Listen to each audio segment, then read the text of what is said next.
how many years have you been living in the district, and what have you done for this community besides something that you getting paid for this community?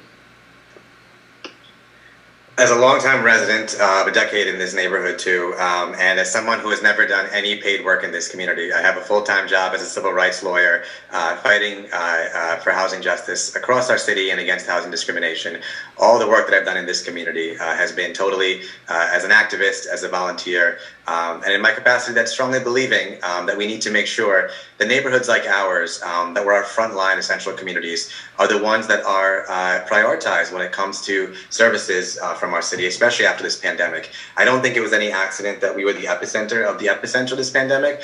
I think it was a result of decades of investment in our neighborhoods of Jackson Heights and Elmhurst. Knowing that, as someone who's fought for housing justice in this city, in our neighborhoods and in some of the poorest communities of this city, and knowing, as I said before, that housing is the most central crisis because it connects to every other crisis around us, I think it is critical that in facing these issues of systemic inequality, that our neighborhoods of Jackson Heights and Elmhurst get so much more in the resources and services that we deserve, from housing to our immigrant communities, to our workers, to open space, to our public schools as a public school parent as well. And that's what I plan to fight for in the city council too.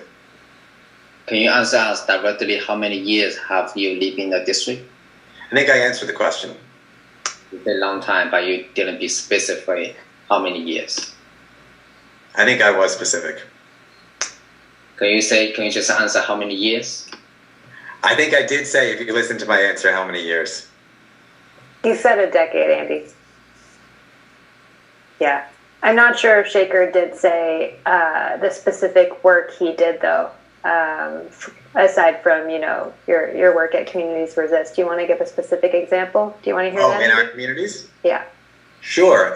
Well, in addition to helping a number of tenants in our neighborhoods who have been harassed by their landlords or are facing eviction, I've also fought for our public schools in our community as a public school parent myself. I've stood with our LGBTQIA plus communities over the years to fight against transphobia and homophobia in our communities too. I've worked with many of our small businesses in our neighborhoods too that are seeking language accessible services both during COVID and before too. I'm the co-founder of Friends of Diversity Plaza, a cherished open space in our community that didn't start that way when we started this work and was utterly hated before, but it's now one of our most vital open spaces in our community.